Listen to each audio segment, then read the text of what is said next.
Yan guys, nagtatanim sila ng mga gulay. Para may mga ani. Sana naman gumanda yung mga tanim nila guys.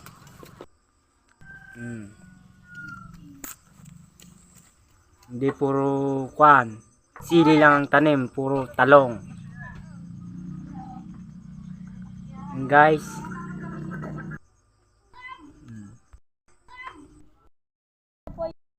Pero din daw sa ganun ah.